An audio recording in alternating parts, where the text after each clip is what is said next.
comes to movies about cartoons, they usually fall into two different genres, theatrical and TV specials. Theatrical cartoon movies obviously have a bigger budget, and the art style will reflect that, having a higher quality to their visuals than what we're used to seeing, with more grandiose plots. TV specials, however, are usually just extended episodes that you can label as a movie with the same art style. But I think it's time we add a third genre to cartoon movies. Oh, what? And that's... What the actual is this?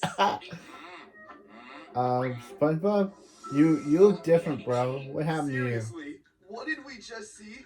Some cutscene in a foreign SpongeBob game? I sure wish that was the case. No, what we have here is apparently a full-length, foreign bootleg SpongeBob movie. SpongeBob in Tehran, which according to a quick Google search, everyone knows is the capital of Iran. The more you know. There's not a lot of information out there regarding this weird 45-minute movie. From what I can gather, though, this is a weird Persian dub that actually aired on television in the Middle East, and you can actually buy on DVD. And this isn't even the first weird SpongeBob creation they've made. Holy fish paste, man! SpongeBob Vivo is crazy. So, anyway, I guess let's check out SpongeBob in Tehran. The movie starts with cursed everything. This narration, the people who made it, and this frickin' Disney text. Like, bro, even I have the SpongeBob font downloaded onto my computer. The movie's opening scene is literally the opening shot of the first SpongeBob movie, so look out, Iran. Viacom is coming.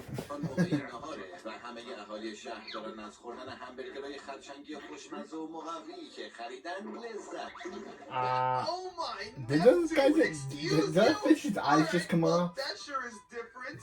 We cut to this PS1 reject who ate a Krabby Patty and died. I mean, what else could it be? His eyes fell off. Ugh. This really is going to be the style of the entire movie, isn't it? Oh, hey, it's Squidward. Bobby Spongy. Bobby Spongy? Is that SpongeBob's name in Persian? Because I am so down, you have no idea.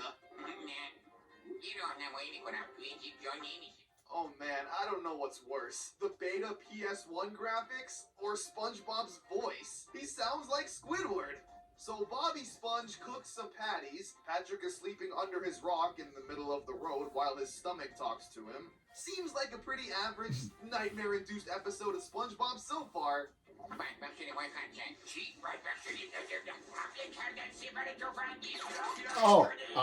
Whoa, what the heck? Mr. Krabs literally just threatened to pop a cap in SpongeBob's ass. And he showed no fear, saying, Mr. Krabs, I already have enough holes in me. Bobby Sponge fears nothing. Anyway, Mr. Krabs did this because SpongeBob told him the Krusty Krab is in danger. That danger being, they're out of special sauce, which I swear was also a plot in a random episode of SpongeBob. Anyway, this is apparently a big deal because Mr. Krabs goes into his Batcave-like secret lair to realize there's no sauce in storage and that customers are getting angry, demanding refunds. Oh my gosh. This version of Mr. Krabs is so ruthless. He literally locks down the Krusty Krab and sucks up all the customers in a vacuum so they can't leave until they figure out this situation. What is this plot? So Mr. Krabs finds an old film reel on apparently how to make the secret sauce, because I guess he doesn't know how to do it. At least, I think that's what it's supposed to be, because the video starts off with this oil tanker running into a rock and breaking in half, while SpongeBob and Patrick argue about the Titanic movie? What? Turns out, however, there's no instructions here. What we do get, however, is a Mafia Mr. Krabs character who actually isn't Mr. Krabs, believe me, I'm trying to pay attention, and tells our heroes we need to find this guy who, in the real SpongeBob lore, just works at the bargain mart, and he will have all the answers they need. The only problem? He's in frickin' Iran! So, our heroes pack up and head on their way. Gosh, I hate saying that I'm getting used to these visuals. While on the plane, SpongeBob reads a pamphlet saying the Iranians are very friendly and has some of the oldest landscapes in the world. Okay, well, now hold the phone. I refuse to learn anything in a movie that has Mr. Krabs pulling out a .22 revolver on SpongeBob. I'm sorry. So our heroes finally land in Tehran.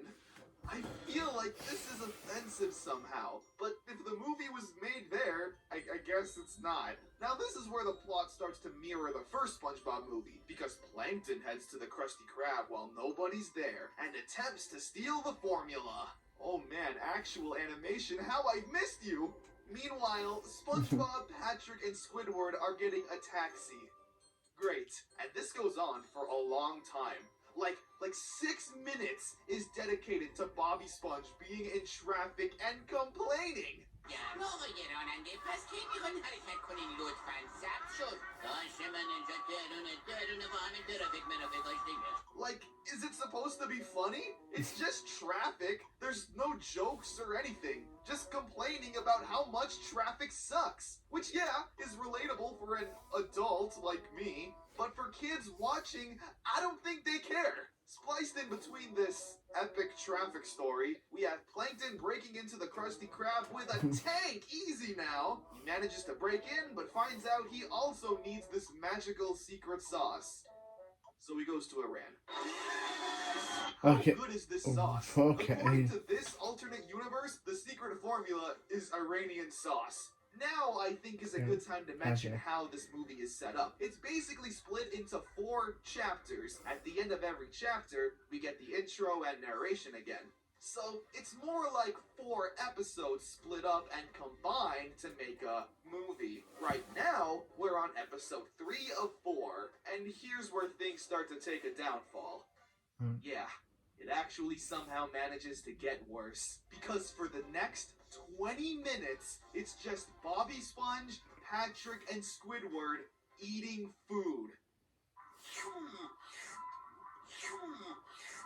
Seriously, this is like the biggest detour ever. They just walk into restaurants, eat, and create small talk. They try to advance the plot by showing the workers a picture of their target, but when they say, no, sorry, haven't seen them, they just continue to eat. I guess this is to educate us more on Iran, showing off their food after showing us their awful traffic. They go to get Khalid Pachi, a food I'm 100% sure I mispronounced. I'm sorry, I'm stupid. I googled a picture of it and it looked really scary. Granted, this is coming from a stupid American whose diet consists strictly of Taco Bell, so I don't know what the heck I'm talking about. I mean, I guess it's interesting if you want to learn about Iranian food, but if I wanted to do that, I wouldn't watch some cursed SpongeBob movie. I'd watch Gordon Ramsay or something. So they go get some Korak Bandari. That's right, I'm gonna force you to learn as well. And the chapter ends, leading us to our finale. The police enters. Patrick, of all people, finds a detective to help them search for our bargain mart guy. من شرط میبندم تا به حال از مغزت هیچ استفاده ای نکردی No! Bobby, Sponge, and Patrick's face sum this up perfectly. This is a creepypasta. You can't tell me otherwise. This weird cat creature with his bloodshot, never blinking eyes, I hate it. I hate it so much. Now at this point, you'd think the plot would finally advance, right? They got a detective, they ate all the food in Tehran. Something can finally happen now, right? No, of course not. They goof around talking more about Iranian food and then go on a bus where this brand new character that we've known for maybe 5 minutes calls his family. And we have to pretend like we care. So as it turns out, on the back of the photo that they were given, it was said that their target was going to a soccer game. Or football if you live everywhere else in the world. Oh, that. This is so funny. So they go to the game and are having just a grand old time. Until... Oh. این صدای چی بود؟ چیزی نبود عزیزم یه آربیت بود که خورد به an RP PG. A rocket-propelled grenade hits the commentator. Bobby Sponge even asks if he died, and the detective tells him, "Nah, this happens all the time. He's fine." And I kid you not, the next line of dialogue has the detective telling Bobby and Patrick that he found the guy they were looking for and that they can go home now. The entire dilemma and plot point of the movie resolved off screen. Mr. Krabs got a job selling merch because they needed the side plot that went nowhere, and this is the first we've seen of it. And they say they're gonna miss Iran and head home. Oh yeah, Plankton's here. I forgot. He gets hit with a soccer ball. That's literally all he's done since he came to Tehran. And the movie ends just like that. They don't even show the gang heading back to Bikini Bottom. Although, I guess this is a fitting end to the movie, because what would happen next? They go to the Krusty Krab, make the sauce, and life goes on. Really goes to show you how thin and impactful the plot really was. So, yeah, that was SpongeBob in Tehran. Overall, I'd give it a strong what? The movie was so weird and all over the place. The first 15 minutes had an actual plot, but then just devolved into Bobby Sponge giving us a tour of Iran with their food and awful traffic. The visuals were obviously cursed to all hell. This detective was incredibly pointless and was only there to haunt my dreams for years to come. SpongeBob in Tehran is an interesting piece of media, no matter how terrible or strange it was. But you want to know something? This apparently is part of a trilogy! 3 SpongeBob in Iran movies! I didn't watch them all yet, but the preview option doesn't give me much hope they're gonna be any better. So buckle up, because I guess our adventures with Bobby Sponge and friends is just beginning. So we all remember the train wreck movie that now we got movie 2. Heck, I'm not even 100% sure that movie even happened, and instead like to believe it was all just a dream. But it was real. Now tell me, what's worse than 1 SpongeBob in Tehran movie? Oh, I know. 2 SpongeBob in Tehran movies. Because there's a sequel. SpongeBob in Tehran 2, Alien Friends. Oh, at least this one's more animated. Don't ask me why this was made. I don't really think there was a demand for another bootleg SpongeBob movie, but here we are. Now, reviewing this movie is going to be a little more difficult considering there's no subtitles. And since I don't speak Iranian, this just means we're gonna have to wing it. How could this go wrong? So the movie starts off at the Krusty Krab, where SpongeBob is, I guess, offending the customers? Fucking useless sack of shit. Get out! It's kind of hard to tell, but yeah, that's what's going on, I guess. Immediately, the animation stands out. It's What not is that from? at all, but it is an upgrade from the PS2 cutscenes the last movie had. This one is at least trying to look like a cartoon. Mr. Krabs then calls, I don't know. There's a woman, and he looks a little too excited, so that happens. It's so hard to explain the plot, considering I have no clue what the characters are saying. Mr. Krabs then calls SpongeBob into his office, I guess berating him for being mean to the customers, which goes against SpongeBob's entire character to begin with. Mr. Krabs then turns on the TV, where we see... Hey, string. Donald Fish-Face Trump? Is this canon? You, sir, are in Bikini Bottom. How does that make you feel? A lot of us are really smart. I'm really smart. Anyway, once again, Mr. Krabs said SpongeBob... Yeah, the former president of the United States is in So they go on a SpongeBob. plane, Patrick flirts with the stewardess, they get kicked off the plane, wake up on a boat, where, well... What? Okay, this is... This cursed musical number just breaks out of nowhere. Now, there's a few things that irk me about this. Mainly, this. Is this racist? I don't know, man. Something about this just seems really not cool. Oh well, at least they added in this really important scene. Why is his teeth growing? What? They were all stranded on a boat in the ocean, despite living underwater. So I guess SpongeBob and Patrick were just hallucinating that this guy was gonna eat them.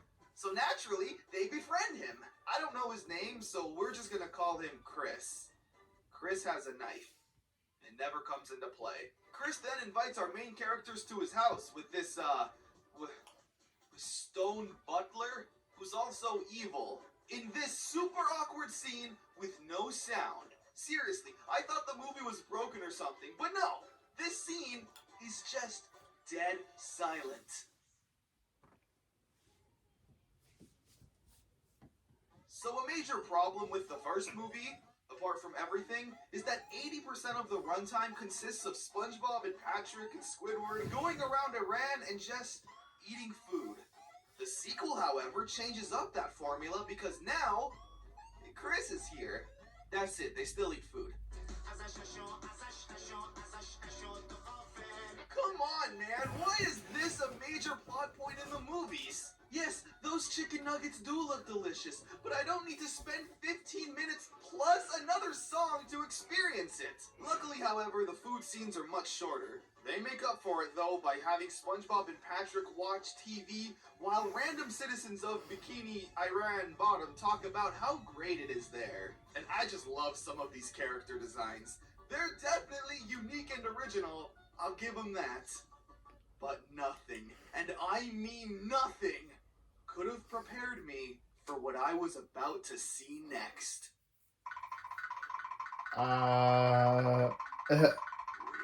Blackface Mr. Krabs. No! 125%! This is not okay! I couldn't believe it. This bootleg movie added in a bootleg of a bootlegged character.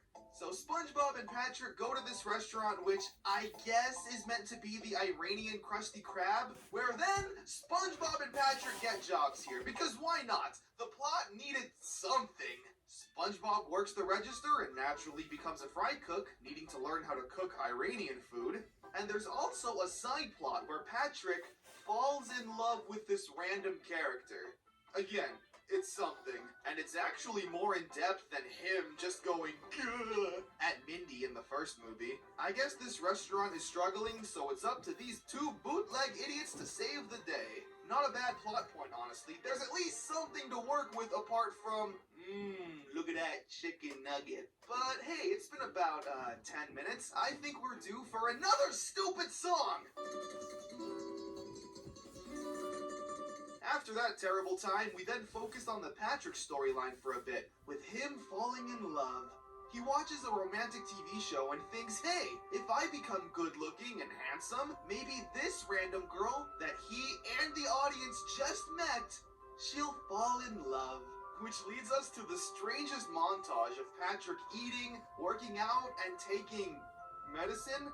It's all just so terrible and goes on for way too long. All while this is happening, another terrible song is just destroying my eardrums.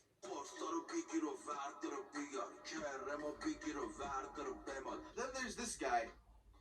Who are you? Are you the villain?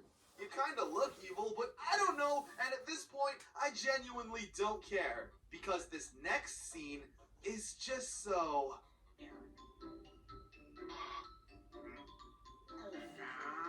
I feel threatened right now. At this point, the rest of the movie, for some reason, just decides to focus on Patrick's love story. He shows up to the restaurant, asks the girl out, and surprisingly, she goes for it. And it's all pretty cute stuff, if I'm being honest. They hold hands, go on some dates, eat food. Patrick gets her pregnant. Excuse you? They literally just went out 45 seconds ago. This is quicker than Donkey and the Dragon hooking up. Oh my Neptune. There's little Patrick babies, and they're all hideous. You can't make this stuff up. Oh, thank goodness. It was all just a dream. Patrick and her never went out, which is kind of sad now. Anyway, bootleg Krabs takes SpongeBob and Patrick to some mob family who's in charge of the restaurant and Iran or whatever. They talk about becoming mob bosses or something. Your guess is as good as mine. But wait! It Turns out this girl is part of this important family. She meets Patrick and they head to a room where they can be alone. The two then share an awkward but cute moment. While the girl removes her burqa, they then... they bang.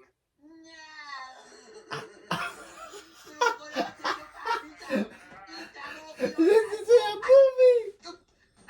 They literally put a countdown in the next doing the room dirty while everyone in a shares the movie. same expression I have right now. And the movie ends. Right there! I kid you not. The last thing this movie has before they roll credits is Patrick and this random character doing the dirty. What a fantastic movie.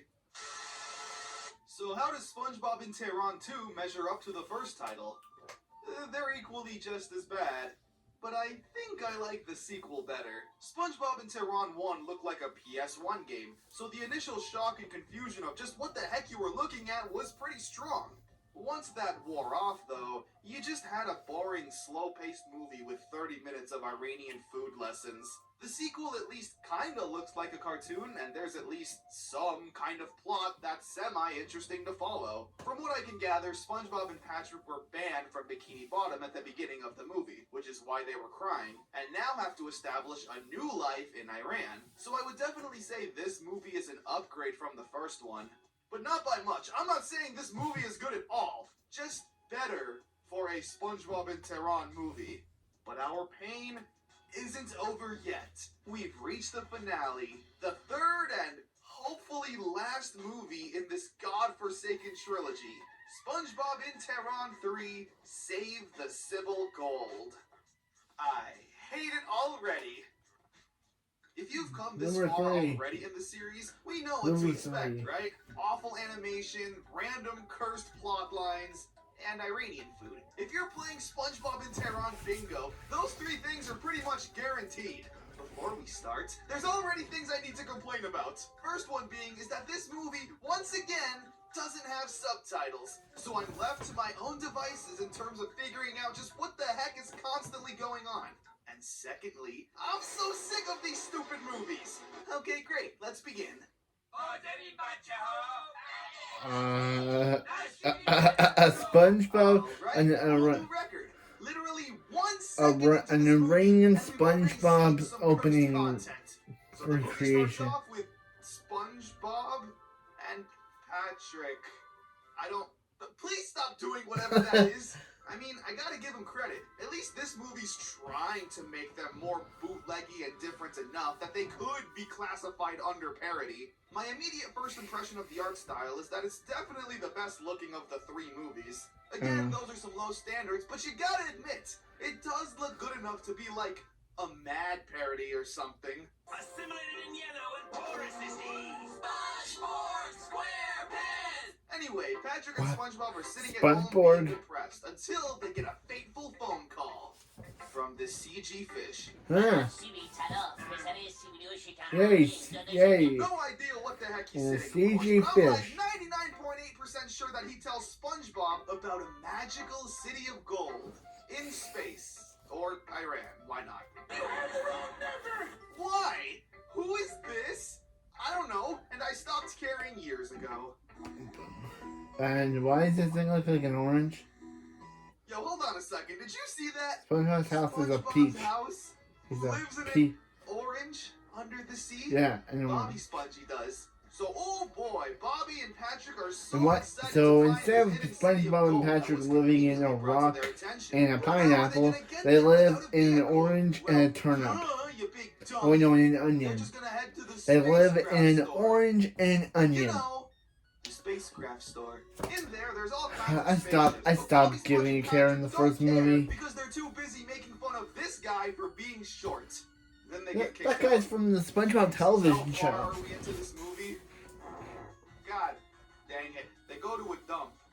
Coincidentally, I this is stopped where thinking these movies about came from. They run into the questions chocolate when this guy. Doesn't during even the yell first movie. chocolate, which kind of upsets me. Anyway, they get a broken down ship and fix it They up. just wanted to buy the chocolates. Alright, nice. nice. It took about 11 minutes for our stupid first song to break out. That's not too bad. Did they even try? While we're on the topic of SpongeBob in Tehran tropes, I gotta say, I'm pretty impressed. Seriously, I mean, we've made it this far without any scenes involving Iranian food. Onion and orange.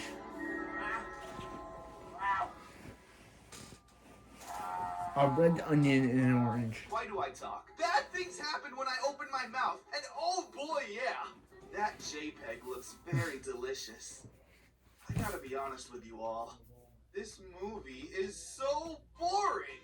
All I can really talk about is the plot scene by scene, and the plot is the same as it always is. SpongeBob and Patrick fly around the world learning all about Iran. This time they fly over other countries, like Africa and the Nevada desert. They eventually try to find the secret city of gold or whatever, but not without making new friends. Because what's a SpongeBob in Tehran movie without a cursed ally that we will never see again? سلام مثل اینکه شما اهل این طرفا نیستین. First up, it's this horrifying CG bird that Patrick has a crush on. Because of He course. does the face. Yeah. Man, if there's one thing that all of these movies have in common, it's that Patrick is a ladies' man. He goes after every female character in these things. Anyway, on their way, they come across some Disney rats. I don't know what movie they're from, but they definitely look like Disney rats. It's so strange. They're animated really fluidly and have a ton of eccentricities in their facial and body reactions. Did the entire budget go to these Disney rats? All $15 of it? So, we're about halfway through the movie and it's heavily relying on dialogue at this point. So much so, it's kind of getting impossible to figure out what's happening simply through the characters' actions. But that won't stop me. That hot bird leads Bobby, Sponge, and Patrick to a pet shop, where that fish who called them earlier is being held hostage at. Although not really, I mean, it's just a pet store, and he is a fish, so there's nothing really wrong here. This movie is so inconsistent with its quality, because sometimes, yes, this looks like a cursed bootleg SpongeBob movie, but other times, like at this store, the animation style is just so interesting. Like, is it bad? Is it good? I honestly can't put my finger on how I feel about it. So they save the fish, get captured by this. Yeah. What all is that thing? I've watched hours of these movies. It's gonna take a bit more to freak me out. They let him go. They end up in the desert. Talk to a scorpion. Scorpion does a fatality or something. I don't know. That's the problem with all of these movies. The plot exists for maybe 10 minutes until it goes away, and Bobby Spongy decides to do something else. So, whatever. They find the city of gold out of nowhere. Save it from being torn down for construction, I guess. Was that the plot this whole time? I don't know. And all's well that ends well. We cut back to Bobby Spongy's house with the gang. Bobby, Cheeky, Octo, Gene, and Amoeba. My favorite. Alright, roll credits. And that was SpongeBob in Tehran 3, Save the Civil Gold. It's about what I expected. The first time you watch a SpongeBob in Tehran movie, you'll definitely have that shocked reaction. You're confused, in awe, and maybe even scared for what's happening. No matter which movie you watch first, that will be your reaction. But watching it again, and then again, its cursed charm definitely wears itself thin. The movies aren't engaging enough to keep your attention for an hour, let alone a trilogy of them. They're all totally unrelated from what I can tell. You can watch any movie you want in any order and still get the same amount of pain. The third one barely even mentioned Iran. It was more of an around-the-world kind of movie with brief mentions of Iran. And from what I can tell, this was indeed the last SpongeBob in Tehran movie. Overall, yeah, it's cursed. Weird CGI, weird animations, awful music, overabundance of Iranian food, which I guess isn't too bad, and one ruined childhood. Great. But to be honest, after spending months watching and making videos about these movies, I I kinda have a soft spot for Bobby Spongy. Okay, fine. SpongeBob in Tehran is the best trilogy of movies to ever exist. Because as it turns out, there is a fourth bootleg SpongeBob Oh, there is. simply titled SpongeBob in Bahar. I don't know where that is. Bahar. Bahar is a city and capital of Chahabar County, Sistan in Iran. Oh! That makes sense. Now this one really differentiates itself from the others simply by looking at the cover art. Because this might be the most cursed one of all. We have some girl. She seems nice. Along with SpongeBob, Patrick, and Mr. Krabs in what seem to be like costumes. Like obvious costumes that you put on for Halloween. Now that's obviously really cursed looking. But they would never put that in the movie. Right? They would have some standards. Right?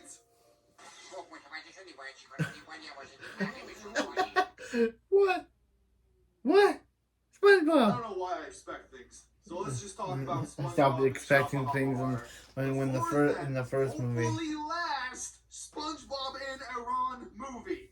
So the movie Tehran, starts off with not some Iran. girl, probably the one from the title, walking around Iran, touching fish, talking to strangers. What does this have to do with SpongeBob? At least in the other SpongeBob in Iran movies, we are in Bikini Bottom. Why are we actually in this port in Tehran? Seriously, it's just this woman taking selfies, enjoying the Iran cityscape, which, you know, is fine.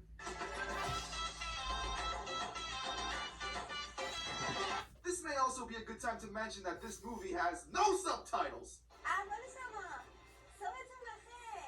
Which means, once again, we're left up to our own devices to figure out just what the heck is going on here. So the lady is walking around and gets stalked by this guy who is a villain.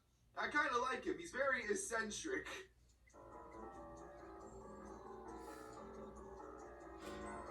Oh, are we going to Bikini Bottom? I forgot this was a SpongeBob movie.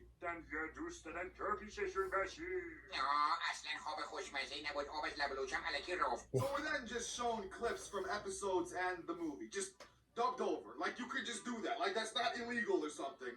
I'm not too sure what's happening, but it looks like they gave up using their own cursed animations. Their already terrible animation budget ran out. There's just no more animation. Now they're in live action.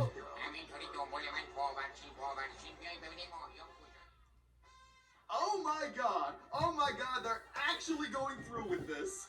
I mean, I guess it's cheaper than animating. They must have found these costumes, like, in the dumpster. Where else would you find these?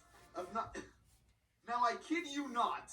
The next thing that SpongeBob, Mr. Krabs, and Patrick do, once arriving in the real world in their god-awful Halloween costumes, SpongeBob pulls out a gun and robs this guy's car and steals it so they can drive off. I don't know. Oh, great. More of these people. They're my favorite SpongeBob characters. Apart from this guy, though, he's actually, unironically, probably my favorite character in this whole movie. There's just so much talking in this movie about probably nothing. Now, this next scene, I can only describe it as art.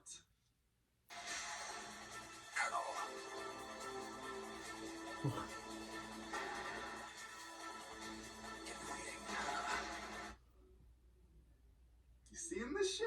SpongeBob and friends are literally solid snaking their way, in broad daylight may I add, trying to sneak around this warehouse. They're in these bulbous costumes, in their bright colors of yellow, pink, and red, trying to sneak around and not get caught. And you want to know the best part? They don't get caught. They manage to make it inside, and then,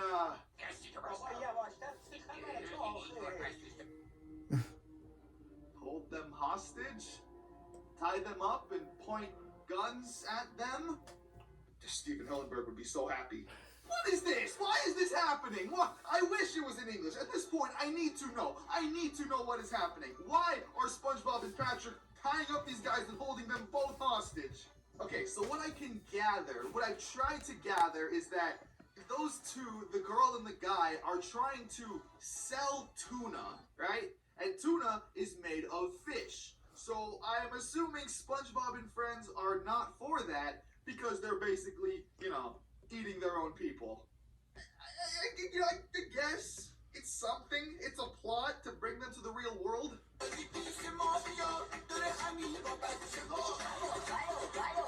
But no time for that because we now need the mafia to show up.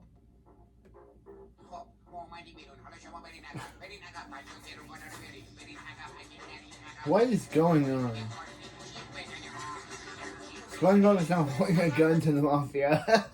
SpongeBob is not pointing a gun at mafia, man. Why not? Why not have SpongeBob point his water gun at these people who I guarantee you are not actors. I guarantee you they were probably working on the docks for real at the beginning of the movie, and they drug them along to do this. This is the single most ridiculous thing I have ever seen in my entire life. And all of this, everything I've been talking about, we're barely 20 minutes into the movie. You think I've been jumping around to get to the good stuff? No. Everything I've mentioned has happened sequentially in that order. What has happened so far? SpongeBob and friends have come out of the ocean, held these two people hostages who, I don't even know if they're enemies or friends. This guy is too shady to be a good guy, but maybe don't judge a book by its cover. That's what it's trying to tell you. But I kid you not, the rest of the movie is just SpongeBob and friends being shown around this tuna processing plant. Yeah, that's literally all it is.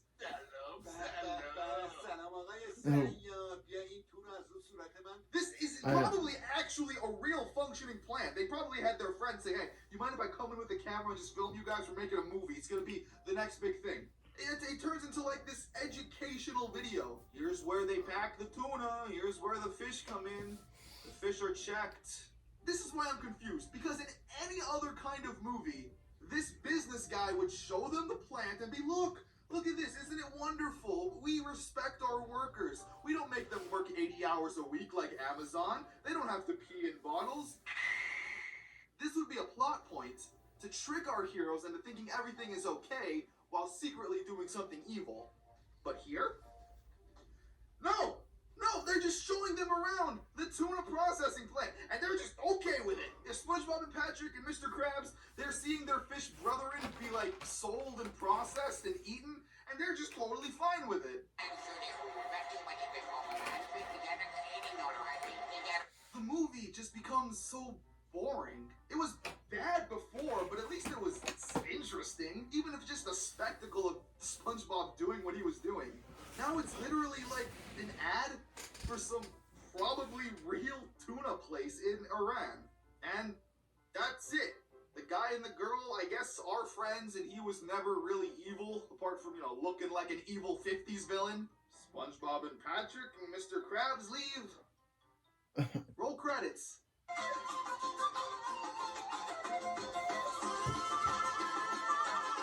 This is such a strange movie. At least in the other SpongeBob and Tehran movies, there was a plot to an extent where something would happen. Something would eventually lead up to something. But here, there's plot for the first 20 minutes, and then it just falls off a cliff. I don't know anybody who wants to watch 15 straight minutes of a tuna factory tour. So, how is the movie? You really want me to answer that? But if we're gonna grade it as a SpongeBob and Tehran movie, it's still terrible, but there is a nice level of cursed charm to it. This entire visual, once the SpongeBob and friends come out of Bikini Bottom, the visual of them walking around and doing anything is just gonna make you be confused. So that was SpongeBob and Chabahar.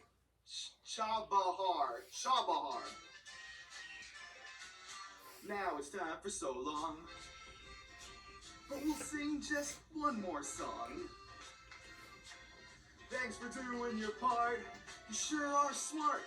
With me and you, in my dog Brew, we can do anything that we wanna do. Bye. Thanks for watching. Try the tuna. Go to Tehran. Go to Iran. Go to everywhere in the Middle East.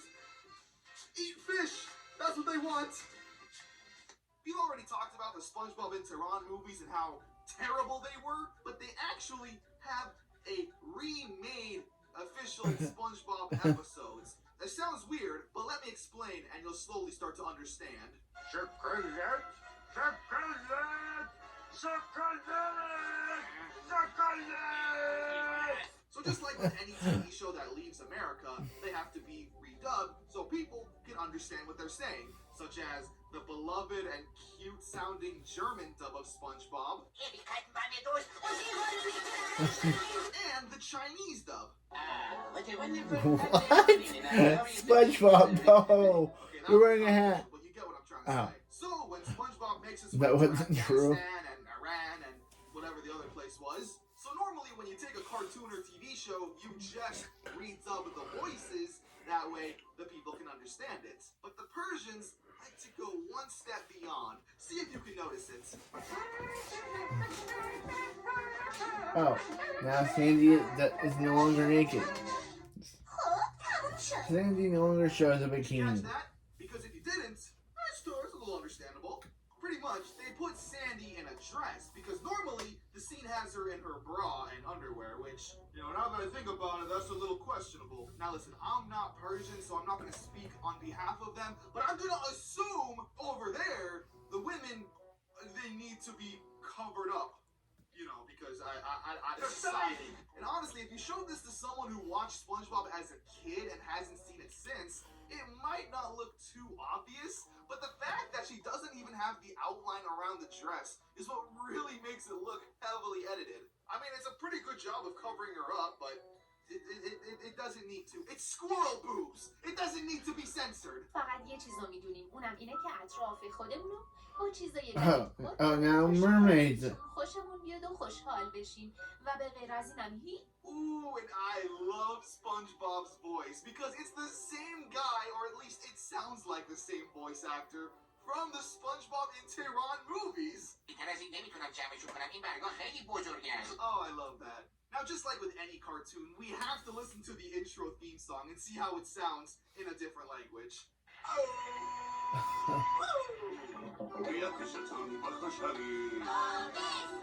Why is he so called Bobby Spongy? Now, people have told me from my previous SpongeBob in Tehran videos that it's pronounced Bob is spongy, right? That's what it's supposed to basically translate to in English. However, when I've been saying it, I keep calling him Bobby Spongy, which I like a lot more, and I'm gonna keep doing.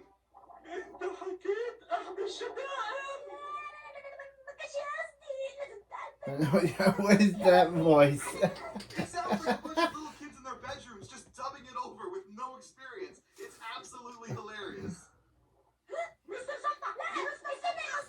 Why is that having a Ron Disney? Why is that Mickey Mouse here? You remember that bop, right? Well, for the Persian people, that's not good enough. So here's what they replaced it with.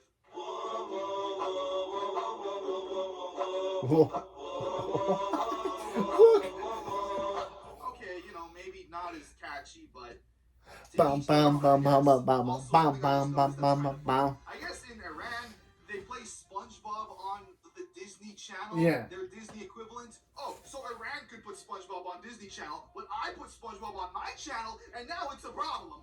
Now listen, I'm not here to make fun of other countries and how their voiceovers sound, but at the same time, I kinda am.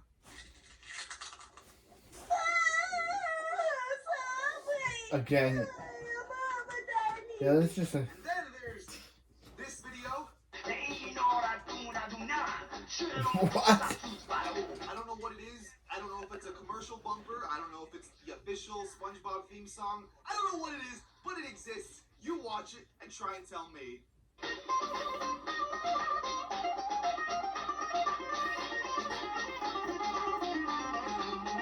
Alright, welcome back. You come to any conclusions? No? Good. Me neither. Alright, coming back to Sandy Cheeks, if they don't want to go through the effort of animating an entire dress around her, which I get can be difficult, they'll instead just do this. تو حالت خوبه؟ آره من خوبم. Oh, those just zooming on her head. هستی که اومدی خونه من. They zoom in like crazy on it so you can't see her bikini. That's one way to get through it, I guess. کارات برای انتقام نیست، یه هنر ظریفه که بهت کمک I think she's میکنه. just wearing a Alright, dress. now for some fun random pieces of trivia because I ain't got much else to talk about apart from the funny voices. امروز روز تولدته. باید خوشحال باشی. تولدت مبارک باشه و خوشحال باش. Did you know that despite not being able to show Sandy in a bikini, they show the red mist of Squidward's sewer slide. They kept that in there. That's fine, but not squirrel boobs. And actually, most dubs are illegally made without Nickelodeon or Viacom's permission. So basically, these people took the episodes, dumped it over anyway, and aired it on TV without Nickelodeon's permission. They don't care. The stones of these people, I gotta admit. What other pieces of trivia can I find on here? Ah, yes! Alright, where does SpongeBob live, right? He lives in Bikini Bottom. However, the Persian dub of SpongeBob changed that because bikinis are bad. I'm not kidding. بیا بذار کمکت کنم. 1 و 2 و 3 و 4 صبح زود بشو بیدار. 4 و 5 و 6 و 7 دنبال شادی حالا. 4 و 5 و 6 و 7 دنبال شادی حالا. تفریح خوب همینه. And that's the weird Persian dub of SpongeBob that for some reason exists, and for some reason we are allowing to exist. I hope you learned something new, or at least found it interesting, or I don't know. If you like this video, please give it a like, share it around, comment, let me know why I'm wrong and stupid. I got plenty of time to read these comments. Bye-bye.